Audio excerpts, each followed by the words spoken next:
Bagong lahat, si Russell Westbrook halos isang linggo na mula nung mag-retire. Based naman sa report, merong kasing 2-year contract na offer talaga kay Westbrook ang Wizards bago niya pinili na mag-retire sa NBA. Magkakaroon sana ng deep rotation ng Wizards kung na-assign nila si Russell Westbrook at babalik din siya sa team kung saan siya galing dati bago napunta ng Los Angeles. Pero tinanggihan kasi ni Russell Westbrook yung offer. Hindi dahil yon sa binigay na 2 taong kontrata na yung isang contract pa or yung ikalawang taon hindi guaranteed. Minimum na nga hindi pa sigurado.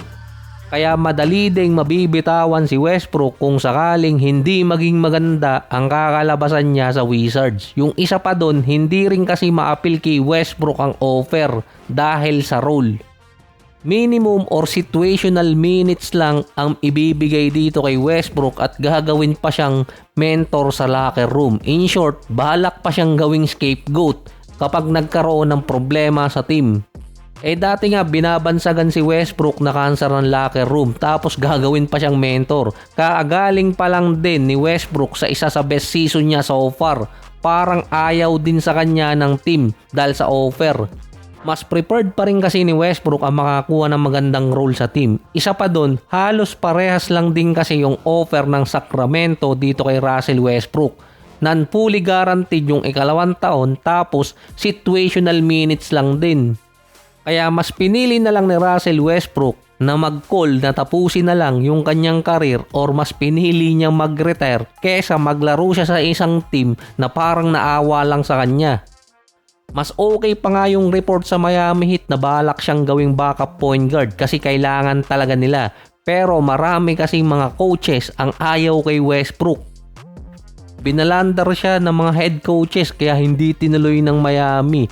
Parang dinisrespect din kasi si Westbrook talaga sa 2 offer mula sa Wizards at dito sa Sacramento dahil sa role na binigay sa kanya. Since hindi natuloy si Russell Westbrook dito sa Wizards, ang gusto namang ipalit nila si DeMar DeRozan na hinahabol din ng Miami kasama na rin doon ang Denver Nuggets. Pwede kasing ibigay din ng Wizards yung 2 taong kontrata dito kay DeMar na veteran minimum contract. Pero kung non-guaranteed lang din yung second year, malamang hindi rin tanggapin nitong si DeMar dahil mas better yung may offer ng Miami sa kanya. Kaso nga lang ang Miami mas iniintay si Klay Thompson. Magsi-September na rin kasi papasok na sa pinakatahimik din na off-season or part ng off-season, hindi pa nakakakuha ng team si DeMar. Ang Cavaliers naman sinusubukang i-trade si Max Strus bago i-sign si James Harden. Si Peyton Watson ngayon ang gusto makuha ng Cavaliers. 55 million ang kulang kasi sa initial offer na 70 million ng Denver Nuggets. Yung 55 million na yon, ito ay para masatisfy itong si Watson na pumirma ulit ng Denver. Kasi nga, ang hinahabol niya yung katulad na kontrata ni Christian Braun. Saka nakakapagtaka rin yung Nuggets dahil kay Cam Johnson.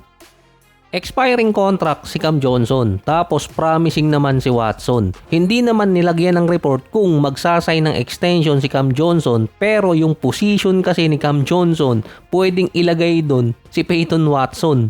Parang iniintay lang nilang matapos yung kontrata ni Cam Johnson at hindi nila i-trade, tapos mawawala pa si Peyton Watson sa kanila.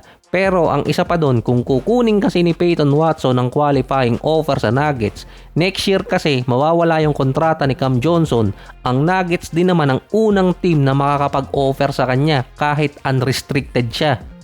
Kaya merong bakante agad na 23 million kung sa susunod na taon. Pero ngayon hinahabol ng Cavaliers yung 62 million na additional cap space o tax space para ma-assign si Watson at si Harden. Kaya gusto nilang i-trade agad itong si Max Strus at pwede pa silang magbitaw ng player.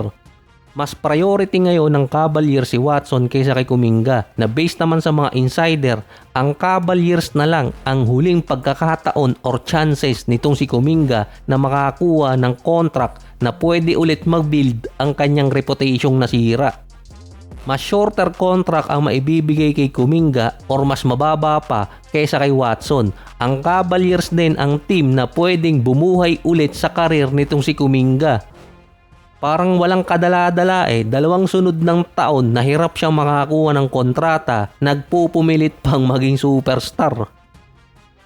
Si PJ Washington naman, halos buong offseason nasa trade block. Pero safe naman siya 4 na taon pa ang kontrata niya kumpara kay Kuminga na wala ngayon. Willing magstay si Washington sa Mavericks kahit nasama siya sa trade rumors. So, kinukunik kasi siya sa Los Angeles pero yung isang team na inaabangang makuha itong si Washington at magkaroon ulit ng another big time signee or trade San Antonio.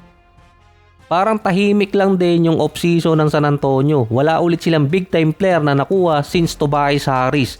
Ngayon, since walang team ang kumaagat sa trade dito kay Washington, kinukunik naman siya sa San Antonio ngayon kapalit ni Keldon Johnson.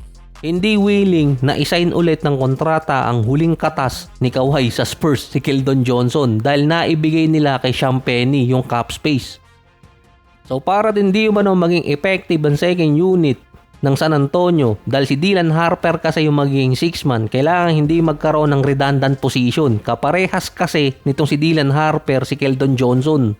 Si PJ Washington starter talaga sa Dallas pero dati 3 and 4 ang position niya at nagiging 6-man. Hindi naman kulang sa big man yung San Antonio, hindi lang talaga nila nagagamit masyado kasabay si Wemby.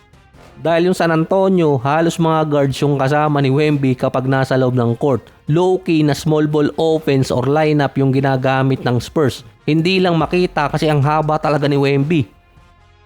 Si Washington kasi versatile forward, number 3 at number 4. At meron ding defense na posibleng maging missing piece din sa San Antonio kung sakaling ituloy nila yung trade kapalit si Keldon Johnson.